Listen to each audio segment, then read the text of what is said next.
Today, congratulations, America. You can remove your masks according to your president, but only if you've been vaccinated. Oh, yes, we've got a lot coming up today, and it starts right now.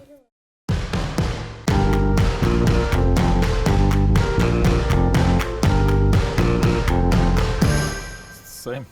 Welcome to the news and why it matters. Happy Thursday. I am Sarah Gonzalez. Today, not joined by your typical Pat and Stu Thursday. We are live. I know usually we are taping early. We are live today, ladies and gentlemen, with your favorite dynamic duo. We've got Eric July, BlazeTV contributor in the flesh, also Jaco Booyens, host of the Jaco Booyens Show. Thank you. So should be a lively show, especially with the topics we've got planned for you guys today. So, a lot has happened in the last 24 hours. The CDC has come out and announced that fully vaccinated Americans may return to normal life without masks. Now, this is whether they are indoors or outdoors. This, of course, has been trickling down. I think the more and more they realize they're losing this narrative, the more the more privileges they allow you only if you're vaccinated, of course. So they announced these new guidelines for indoors and outdoors.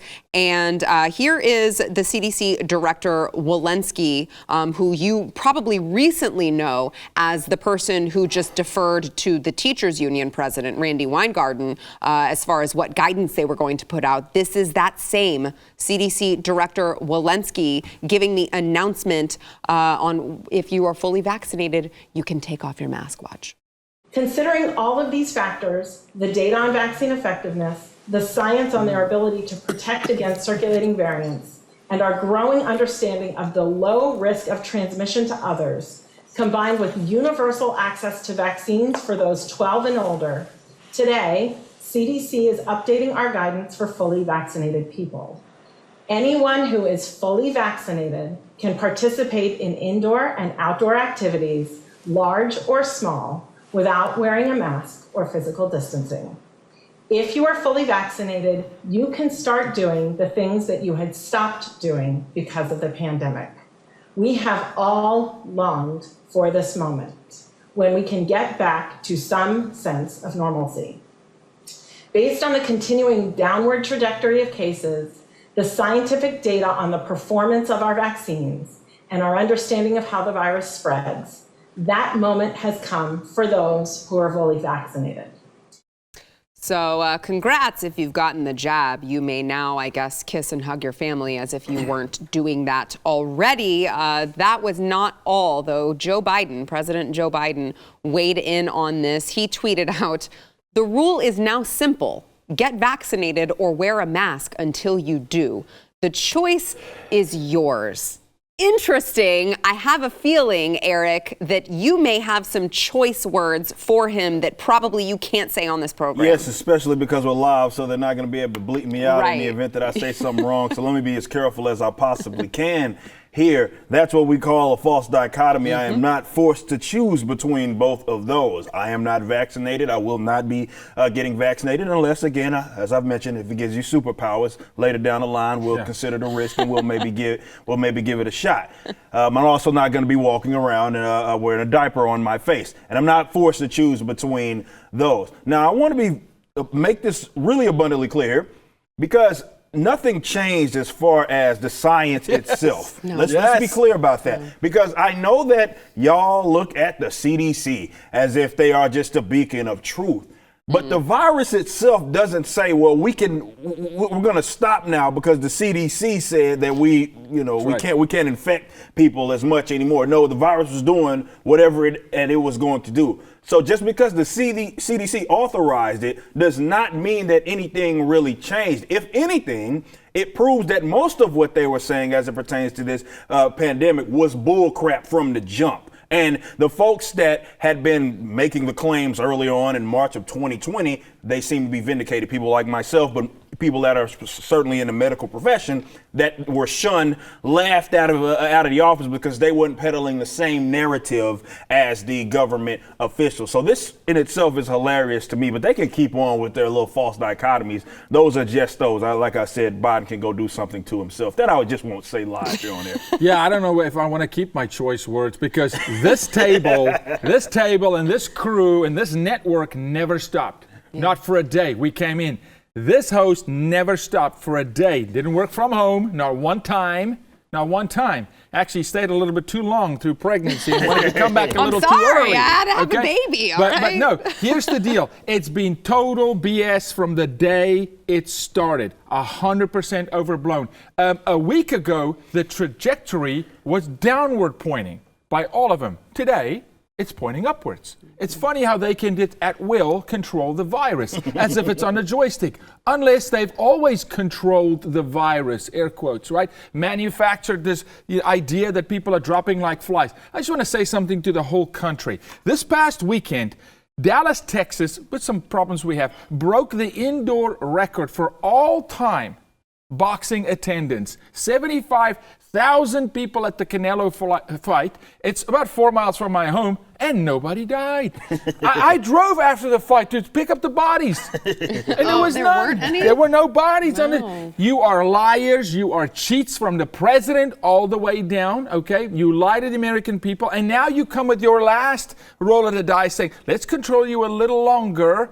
Now I'm going to force you to get the jab, which I will not get. My kids are not vaccinated. I am the anti-vaxxer of all anti-vaxxers. I said I would stab the doctor in the throat with the jab, right? And here they come again, and wait for it. This is violent. Wait for it. Wait for it. It's coming. They're going to go, but you got to get updated. Oh, you suckers who's taking a vaccine. They're going to, sorry, it kind of expired. We're kind of tracking it. It's running out of your system. You got to go get your jab every 6 months. And who's controlling what's in this thing? So for those of you who got the vaccine, more power to you. For those of you who wear a diaper, more power to you. But to your point, you don't tell me what to do. I don't dance, and I don't get my God-given rights authenticated by the CDC. No, thank you. Yeah, well, I mean, even the president himself, but, you know, I do think it is an interesting dichotomy, as you mentioned, Eric, that he wants to present to you that you are forced between two choices, both of which he presumes he has some sort of say in. And it's like, no, actually, you don't get to tell me what I'm going to do with my body. Certainly, again, I feel like it needs to be repeated as often as possible. This is not a vaccine that has been FDA approved. Now, I have my fair share of things to say about vaccines that have been FDA approved, sure, but this one hasn't even gotten that far yet. We are still in the emergency use portion of it. We still do not have any long-term studies. And for the President of the United States to come out and tell people you must get vaccinated or you are going to have a consequence to that is very scary to me. It should be. I mean, that's unfortunately how the government operates. It's like, listen to us or else. That's, right. I mean, from their funding on down to how they actually And by the way, Eric, how do they enforce that? Because it seems like the only place they're going is you got to show your papers. Show your papers, citizen. That seems to be the direction that we are certainly going in. There's no other way to prove that. Right, and I think more so it would probably come from them trying to place I don't know, put pressure, let's say, on a lot of businesses. I doubt it'd be as direct as, okay, citizen, you must be forced, we'll drag you out of your house. It's more of, okay, we'll try to make it impossible for you to be able to basically function without it, if that is the direction that they're going to go. But I do believe that there's enough people that are around that are seeing it for what it actually is, that it's just simply not going to matter. A lot of us don't care. I know they are under this moronic impression that everybody agrees with everything it is that they say, especially medical doctors. I'm sure everybody here, people that watch the show, have already had the discussion with their doctor. And if they're in my age demographic and health demographic, for example, young and healthy, they're like, you don't feel obligated to get it. This is a conversation that I already had. So the fact that, and I guess that's what's so frustrating for me, is that they continue to present the false dichotomy, but more so they're acting as if there is only one correct position, and it has to come from them. Otherwise, you're incorrect, like automatically, and of course that's bullcrap. But that's on all issues. What did the president say the morning of the trial, right? You know, I hope they make the right choice. Yeah. They have an idea of what is right and wrong for you as a citizen, and they're going to by law. So who else did this? Oh, that's right. Jews had to show papers. Oh, Mao killed 90 million people. Glenn did it.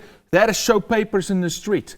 Show papers. Oh, this is America, for crying out loud. When will we say, excuse me, screw this? Which I do think it is interesting. You know, you bring up history, and you know, Jews had to show papers. I do think that it's so incredible that Israel, of all places, is the first place to have rolled out the vaccine passports. I'm like, crazy, right? Yeah, it's very bizarre. And it's self-inflicted wounds, but like half my family is Jewish, you know that. So it's the Jewish population love you, but we've been inflicting self-wounds forever. 40 years in the desert on a 7-day track. I mean, you can't get past that. And it is shocking to me, but I'm stunned. And remember, 12 and up. 12 and up. You're talking about your age demographic? Right, yeah. We're talking about early Gen Zers are being targeted, 12 and up. It's mind control. This is literal MK Ultra on steroids. This is when they come and say, we will make you dance, puppet. Yeah, well, yes, and I mean, to that, let me just bring up Bill de Blasio, good old Bill de Blasio. So, you know, obviously these people are trying to control the masses. They're realizing, Eric, you pointed out, there are people who you're not going to convince them, but that doesn't stop the government. They are not hesitant. They just are not going to do it. Yes. That does not stop the government from trying their best. And here's Bill de Blasio trying to encourage people to get their vaccines because they get free junk food. Watch. Free fries when you get vaccinated? I got vaccinated. You're saying I could get this? These delicious fries? Wait a minute. But there's also a burger element to this? Let me check with Bill Neathart. Is it too early in the day to eat a burger? No. This could be breakfast? Okay. I want you to look at this and think about, again, some people love hamburgers, some don't. Really want to respect all ways of life. But if this is appealing to you, just think of this when you think of vaccination. Robbing you, man. Vaccination. I'm getting a very good feeling. Yeah, that feeling's cholesterol, buddy. Okay, and your good feeling you're getting is the mob's running New York again. Hello, welcome. That's just sick, bro. It's just... This is disgusting. It's crazy because it's not just Bill de Blasio. We could talk all day about how disgusting he was, licking his fingers with the chomping and the fries. My grandma but we would won't have go slapped there. him talking with food, and he's mad. You got... But let's also bring up into the conversation Governor Mike DeWine of Ohio. He tweeted out today, I know that some may say, DeWine, you're crazy. This $1 million drawing idea of yours is a waste of money, but truly the real waste at this point in the pandemic, when the vaccine is readily available to anyone who wants it, is a life lost to COVID-19, which is why they're doing a lottery? Right? Yes, $1 million. 5 people will get $1 million if you get the vaccine. It's just crazy to me because I'm trying to think, if this were a true pandemic and everyone was truly scared for their lives because they saw everything crumbling around them, would you have to convince them to get the vaccine with lotteries and freaking junk food, which, by the way, is completely contrary to the idea of being healthy so you don't get freaking COVID-19. Yeah, this, and I think the crazy thing about it, aside from the bribery, which is crazy in itself, they're using your taxpayer money to redistribute this in a form of a lottery to 5 people in a million that's coming straight from that COVID-19 relief package, which right now, of course, when you consider the last, I don't know, what is it, 3 stimulus packages that they threw out there, and the massive amounts of money that's been printed. You're seeing prices of everything go on. This is all in combination with the government and their incompetence. But yes, they're bribing people with junk food, albeit, but they're bribing people. That isn't just the problem. The problem is the fact that it's not their money. It's not like there was the company or whoever's fries that he was eating was saying, okay, well, it's basically us paying you to promote us or something like that. No, they're reaching into the pockets of the American taxpayer and the future generations, and that's the money that they are using to fund this nonsense. I don't know how anybody can look at that and think that there isn't a problem or a fundamental one. But can we talk just about something here? Just something I want to talk about, okay?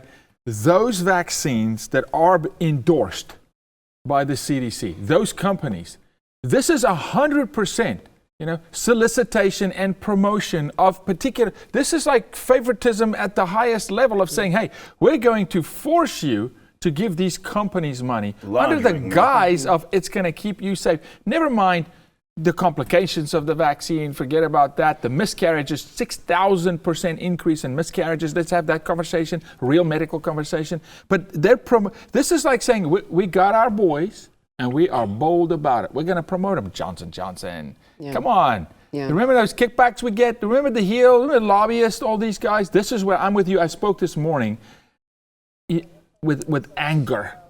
About decentralizing that city. I looked very libertarian. Yeah, there you go. Actually, I love it. Bro. I love it. You're rubbing off, bro. I know. I have to say, too, before we go to break, it's very sad for me because I feel like two things are very evident at this point in time. The government wants us sick and unhealthy and dependent on them. And also they think that you are so stupid, you can be led by something like junk food or something like that. And unfortunately, I think a lot of people are. But also, I think people don't understand how the system works. So I had someone who brought up on Facebook, a family friend who said, hey, what reason would we have to vaccinate the 12-year-olds? Because they don't, like, scientifically speaking, they're not really, it's not a risk for them. And I said, well, I just put a bunch of dollar signs, right? And someone responded and said, vaccines are free. How would they be making money? And I'm like, these economic illiterates get to vote, man. We got a brain disease in our country. Yes, and these pharmaceutical companies just created these, spent millions and billions of dollars just creating these out of the goodness of their hearts, knowing they were never going to receive that money back. That's definitely what happened, you ignoramus. All right, we've got a lot more to come. We've got to take a break. We want to thank our sponsor first, Patriot Mobile. With corporations meddling in our democracy and canceling free speech, we have got to support companies that support our values, believe in what we believe in the Constitution. If you have not already gone there, you got to go to patriotmobile.com/news. When you switch today, bring your own phone. You will get 50% off your first 2 months plus a free Patriot starter kit. Not that you need a starter kit to be a Patriot, because you already are one, but they're going to give you a free kit anyway. While you're there, you can enter to win a free phone and cellular service for life. All of the details are on patriotmobile.com/news. By the way, they have the broadest nationwide coverage. They use the same cell towers as all the other major carriers, so you are getting the same great service, but they have plans to fit many budgets, including multi-line discounts. Switching is very easy. It's 2021. You got to go to patriotmobile.com/news. It is only at patriotmobile.com/news. By the way, veterans and first responders, you'll save even more. Go there today, patriotmobile.com/news. Back in a minute.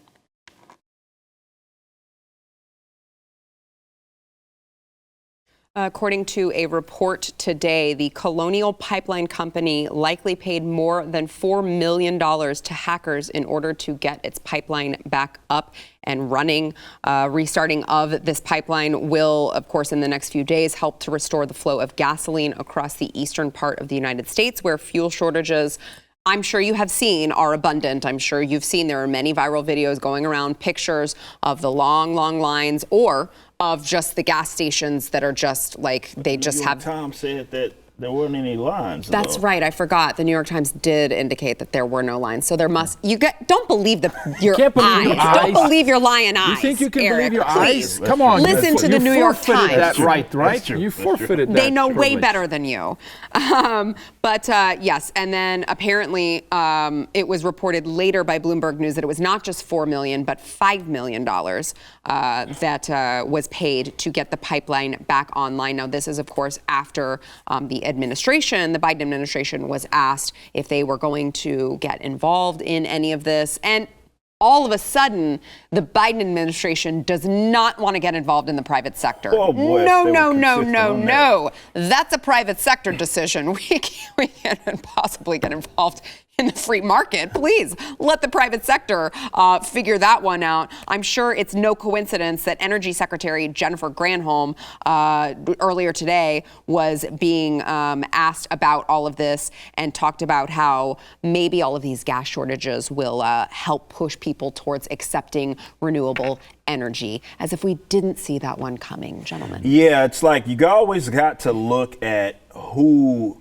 can gain from any given situation. They say keep your third eye open is more of the cliche that we like to use, because a lot of it is smoke and mirrors. And thankfully, I was looking at it at surface level initially, and a lot of people, a part of my community, is like, well, let's think about this, and you bring up a great point with Biden and the appeal to the private sector when they literally do that for nothing else.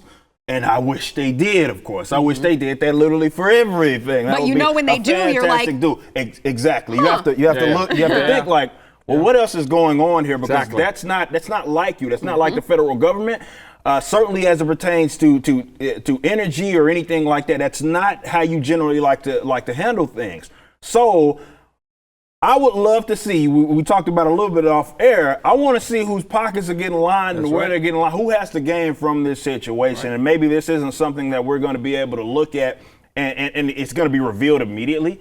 Maybe a couple of weeks from now, and then it'll be buried in the news by now. We'll find out, wait a minute, this is actually what ended up happening. But anytime the federal government of all people, it's like, oh, we'll let the private sector, it's their problem. We want them to take care of it. You need to look at it even more so because something else is going on. And maybe that is the play. It's like, okay, we can try to make them look bad, to look at the industry that we have been subsidizing. And when they say renewable energy, usually you can kind of dismiss nuclear from that. Of course, That's not really the renewable energy that they like to refer to in terms of what they will subsidize. So it's certainly an interesting case. Yeah, so this played out in Brazil with a little company called Odebrecht.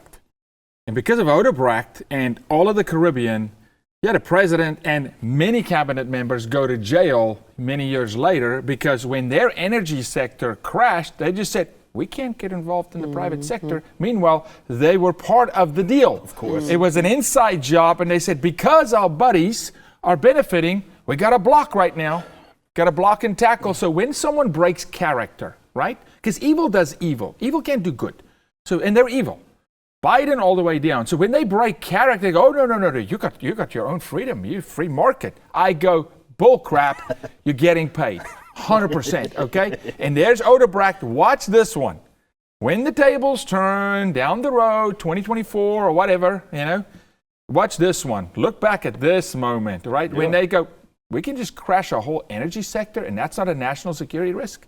Oh, you could just shut down, ice storm can shut down Texas and we got nothing to do that's with a you. private market. I mean, private market. They just shut down everyone's businesses. So exactly. They got involved in every single you can't open your hair salon. But you can't open your hair salon. No. But when the country doesn't have any gas, we can't get involved. In. Please, okay. we cannot get involved. Oh, by the Crazy, way, it's not like it's olive oil.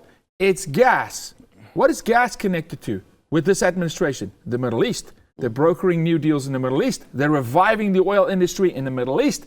I wouldn't be surprised if there's a new war in the Middle East because they brought. It's coming. We can talk about that. That's coming. It's coming.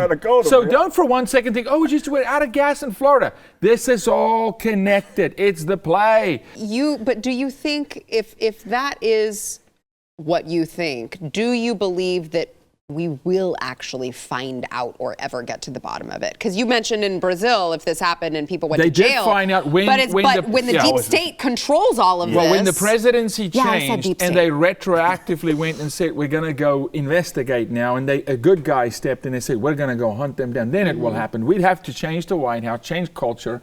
We'd have to have a Trump come back in and go, hey, now I wanted him to do that in his first 4 years. Can we go get Hillary? Can we just go get her for a 900 things she should be sitting for? Can we go get all of them, Kerry and all the guys? Who's back?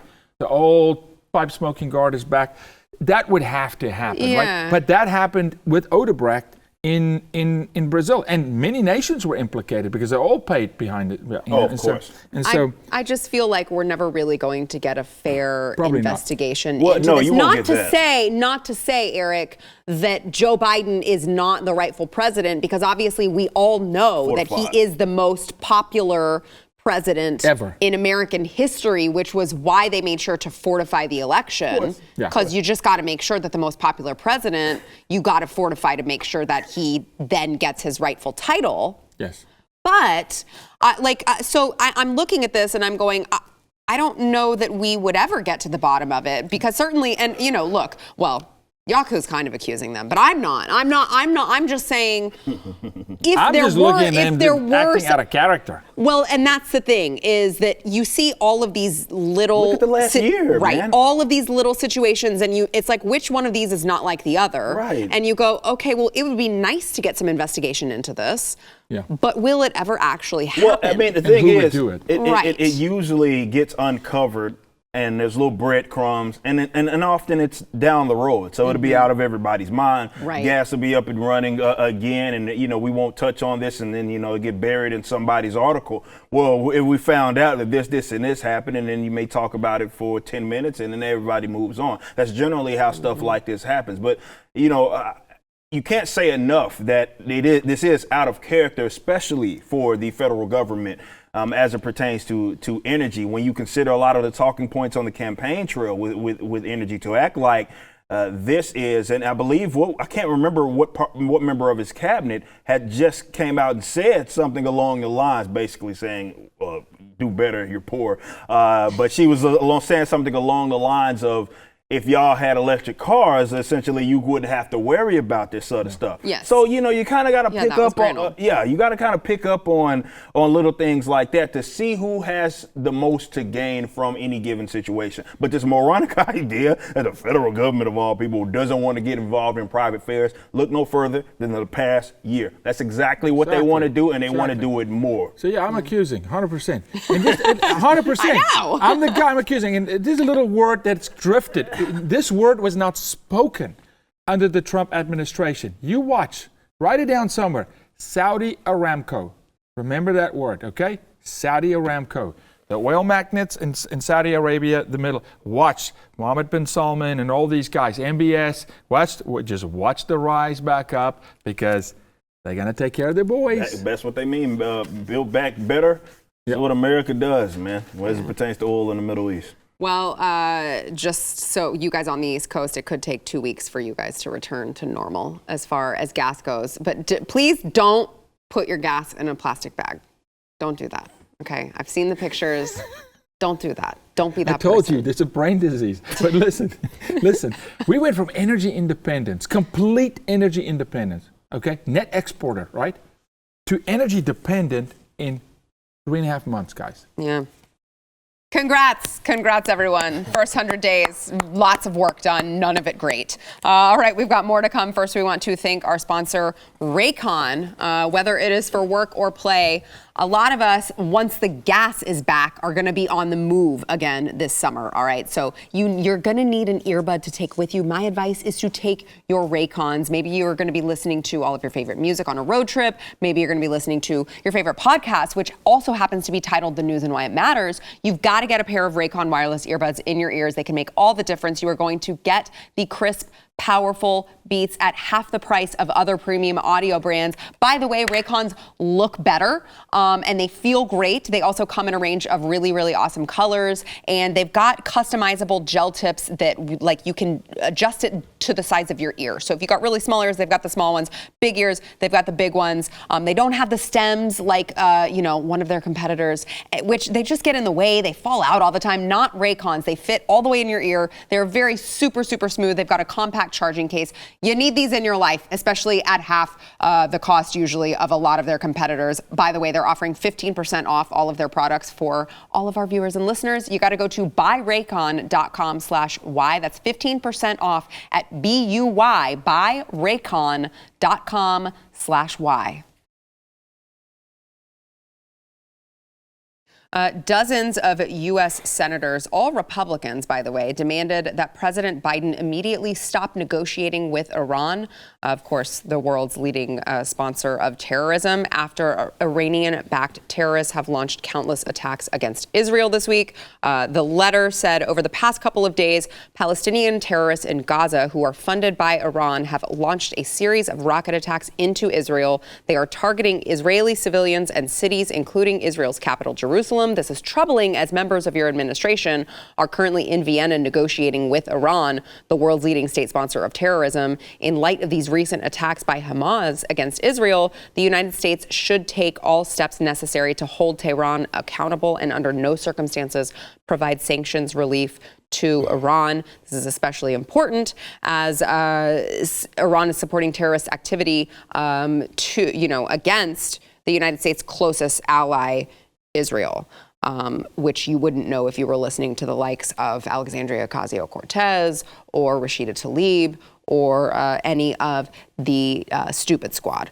But this, of course, comes after we've showed it on the program, just rockets just being launched over and over and over again into Israel. They've been able to, fend off most of them, the majority of them, with the Iron Dome, which if you guys are watching right now on video, you see is just incredible to watch, most of these being intercepted. But there have been injuries, there have been casualties, because obviously they cannot keep up with the constant barrage of rockets that are taking place.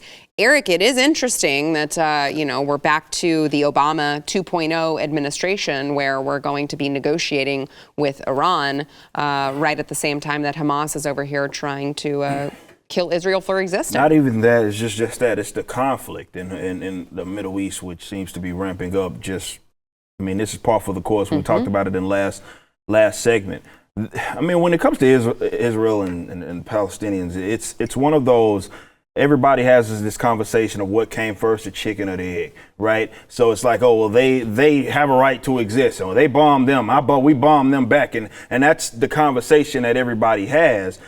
But the one that we need to be having, which the Republicans really only will have it in, it depending on who is in office. If it's it's not their guy, then of course they become, hey, we don't need to be maybe funding maybe both sides of the wars. We don't need to be negotiating with people that not only harm their other citizens, but maybe fund people that harm allies and what have you. But a lot of that, of course, has been didn't just necessarily start with Biden. We know Barack Obama and what it is that he did, but that's the nature of Americans' unfortunate foreign policy. Now, when will that end?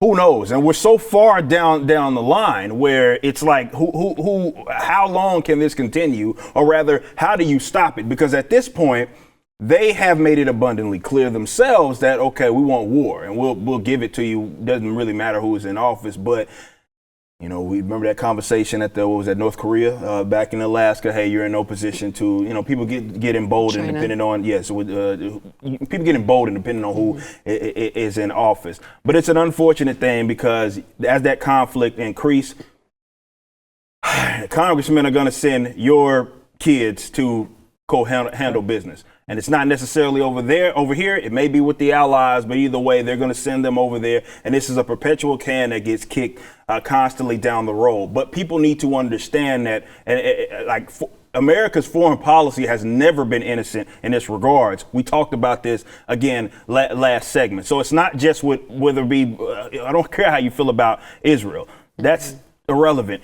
Doesn't matter. how you feel about the fact that they have, provably so, funded both sides of civil conflicts over there. Yes. That's what the American foreign policy has almost always been about when it comes to the Middle East. And that's a very tough conversation for a lot of people to have. Hell, we just were talking about it with what was that, Biden? I can't remember what exactly the context was, but there was I believe it was somebody that was part of Biden's cabinet that was having a discussion with, I can't remember if it was Saudi Arabia. It was they were basically saying that we had, of course they tried to attack you, right? And it sounded, or rather it was worded in a way that, as I talked about, they are kind of playing both sides. Yeah. Certainly it's not a coincidence that they received a lot of money and all of a sudden there are rockets launched towards Israel, who is also receiving money. So. Look, this is both sides of the aisle. Dick Cheney did this. This is Dick Cheney. It's both sides of the aisle. Dick Cheney was infamous for this. I mean, good night. I mean, come on. This is the Republican. This is a money Eric's machine. blood pressure is. Yeah, it's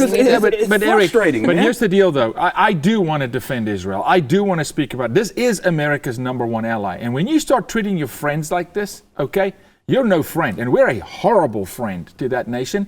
I had the weird privilege, honor, just weird situation of being in Israel, being with a general when the Iron Dome flared up, when the rockets came in. My whole family was with us in a bomb shelter. And I can tell you honestly, firsthand experience, unequivocally, they are a peaceful people, right? God forbid when Israel actually says, screw it, our turn. Our turn. And I go, you know what? Maybe that's what it's going to take. Hit back. Because the most technologically advanced, even more than us, military on earth, okay?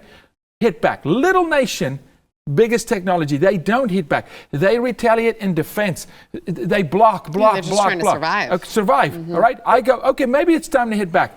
But here's the problem. America, if they ever had to do that, had to be there in defense, and they're not. They are instigating this administration. Instigating the rift. Why? This is Sun Tzu, the art of war. If you're my enemy, I'm not going to fight you. I'm going to make some other dude fight you, and I'm going to take the spoils. Right? The spoils in the Middle East is what? It's oil. A stable Middle East means we can go in and barter. We'll give you ammunitions. We'll fund both sides. Oh, they do that. They shoot each other and our guys with our own weapons. Libya, come on, bro. They're notorious. This is as old as time, both sides of the aisle, Yes. right? But Israel is America's friend. And this is why it drives me absolutely nuts in New York. When our Jewish brothers vote for these idiots, vote liberal. I mean, have you lost your mind? I mean, it's insanity for me. So, and unfortunately, it's a tough conversation to have because, like you mentioned, that's the angle that a lot of people take. Well, Israel is just trying to exist. They're trying to defend themselves. You have been attacking them. And then this is when you get the folks that are on the other side says, well, Americans have been funding Israel, attacking them. They're just responding. And this is why I'm talking about the chicken and the egg. And unfortunately, you're involved in all of that. And then, that's like you mentioned, they come in after the fact. Hey, we'll fund you. We'll fund here. You will negotiate here. We'll negotiate there. And unfortunately, that ends up in more conflict, and your kids get sent off to war by those congressmen. Who then, when people go into their little cathedral, they start hiding under desk and stuff. Yeah.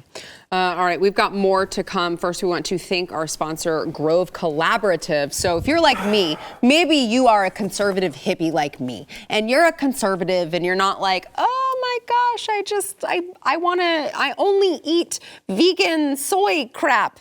I don't know if that's a thing, but you still want to be green, be environmentally friendly, but more importantly, make sure that the products in your home are safe for your family, for your children, for your pets.